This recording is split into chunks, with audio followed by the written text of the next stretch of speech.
La crypto-monnaie, c'était un sujet pour quelques passionnés, un peu obscur, et aujourd'hui c'est au cœur de tout. La finance, la tech. Alors qu'est-ce que c'est, au juste? On va décrypter cet univers fascinant ensemble dans les prochaines minutes. La question a l'air simple, mais en réalité, sa réponse est en train de redéfinir notre rapport à l'argent, à la technologie. Que l'on soit là pour investir, pour créer, ou juste pour comprendre le monde qui vient, eh bien, les bases sont devenues incontournables. Il faut vraiment oublier l'image d'une technologie de niche. Les cryptos sont sortis des forums spécialisés pour arriver dans les conseils d'administration, à la une des journaux. Du coup, comprendre comment ça marche, ce n'est plus juste une option, c'est devenu une nécessité. Alors, pour y voir plus clair, on va suivre un plan tout simple. D'abord, on va définir ce qu'est une crypto-monnaie. Ensuite, on plongera dans la technologie qui fait tout tourner, la fameuse blockchain. Après ça, on va peser le pour et le contre, les avantages mais aussi les risques. Et on terminera avec 5 étapes très concrètes pour se lancer en toute sécurité. C'est parti. Allez, on commence par la base de la base, une crypto-monnaie. Concrètement, c'est quoi? On va laisser le jargon de côté un instant pour se concentrer sur sa définition, sur ce qui la rend si unique, et puis on verra quelques exemples que tout le monde connaît. En fait, une crypto-monnaie, c'est d'abord une monnaie 100% numérique. Pas de pièces, pas de billets, tout est digital. Sa sécurité, elle vient de la cryptographie, des maths très complexes. Et sa grande révolution, c'est son indépendance. Ça fonctionne sans banque centrale, sans gouvernement. Tout est géré par un réseau d'ordinateurs décentralisé. Il y a vraiment 3 choses qui la distinguent de notre argent classique. 1. C'est une valeur qui n'existe que numériquement. 2. Chaque transaction est scellée par une signature cryptographique, ce qui la rend infalsifiable. Et 3. Le point le plus important, c'est que les règles du jeu sont inscrites dans un code informatique public, ouvert à tous, sans personne pour tirer les ficelles. C'est ça, le principe de décentralisation. Mais attention, il faut bien comprendre que toutes les cryptos ne servent pas à la même chose. Le Bitcoin, par exemple, on le compare souvent à de l'or numérique. C'est une réserve de valeur. Ethereum, c'est différent. C'est plutôt une sorte de super-ordinateur mondial qui permet de construire des applications décentralisées grâce à ce qu'on appelle des smart contracts. Et enfin, il y a les stablecoins. Eux, comme leur nom l'indique, leur but c'est d'être stable, en suivant le cours du dollar par exemple, pour faciliter les paiements de tous les jours. Bon, maintenant qu'on a vu ce que c'est, passons à la mécanique. Comment ça peut bien fonctionner sans une banque au milieu pour tout vérifier? La réponse, elle tient en un mot, la blockchain.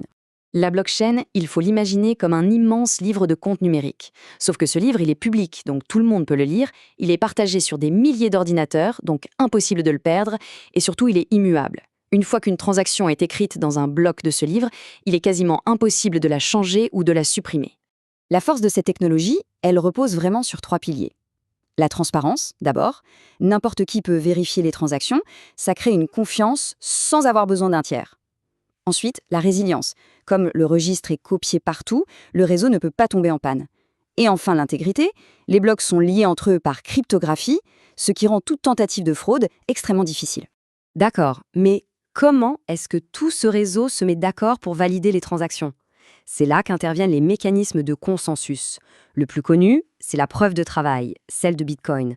Ça demande une puissance de calcul phénoménale. Et puis, il y a la preuve d'enjeu adoptée par Ethereum, qui est beaucoup plus économe en énergie.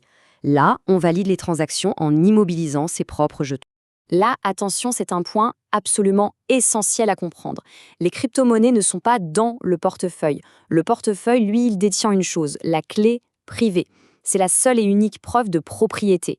Il faut voir ça comme la combinaison d'un coffre-fort. La règle d'or est simple, qui a la clé a les fonds. C'est ça, la souveraineté financière. Mais ça veut aussi dire que la responsabilité est totale. Bien. Maintenant qu'on a vu la théorie, passons un peu à la pratique. C'est bien beau tout ça, mais quels sont les avantages concrets? Et surtout, quels sont les risques bien réels qu'il faut absolument connaître? Les avantages potentiels, ils sont bien là. On parle de pouvoir envoyer de l'argent partout dans le monde, 24 heures sur 24, 7 jours sur 7, sans les délais et les frais bancaires habituels. Ça permet aussi d'automatiser des processus grâce aux contrats intelligents. Et surtout, ça offre la possibilité de garder le contrôle total de ses propres actifs. Plus besoin de dépendre de quelqu'un d'autre. Mais soyons clairs, il faut aborder cet univers avec beaucoup de lucidité. Le premier risque, c'est la volatilité. Les prix peuvent monter très haut, mais aussi s'effondrer. Le deuxième, c'est la sécurité. Si on perd sa clé privée, on perd ses fonds. C'est définitif. Si on ajoute à ça les arnaques qui pullulent, les risques techniques de piratage et un cadre réglementaire qui change tout le temps, on comprend vite que la prudence est la meilleure des alliés. Alors, comment on fait ses premiers pas dans cet univers tout en limitant au maximum les risques? Eh bien, voici un petit plan d'action simple et sécurisé.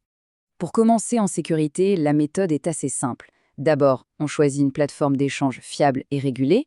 On commence avec un montant qu'on est vraiment prêt à perdre. Ensuite, et c'est crucial, on transfère ses actifs vers un portefeuille personnel, celui dont on contrôle la clé. Un petit conseil, fais toujours un transfert test avec une petite somme pour être sûr. Et enfin, la règle d'or absolue, ne jamais cesser de s'informer. C'est la clé pour naviguer dans cet écosystème. Si on devait retenir seulement 3 choses, ce serait ça. Premièrement, une crypto, c'est une forme d'argent numérique qui n'a pas besoin d'intermédiaire. Deuxièmement, tout ça est possible grâce à la blockchain, ce fameux registre transparent et sécurisé. Et troisièmement, c'est un domaine avec un potentiel d'innovation immense, mais qui demande une prudence et une éducation constante. Au fond, la question n'est plus seulement « c'est quoi la crypto ?». Il s'agit de comprendre qu'on est en train d'assister à la naissance d'une nouvelle couche d'Internet. Une couche entièrement dédiée à la valeur. Imaginez un réseau mondial, ouvert, programmable, pour échanger des actifs aussi simplement qu'on s'envoie un email aujourd'hui. C'est une révolution qui, clairement, ne fait que commencer. Merci d'avoir exploré tout ça avec nous.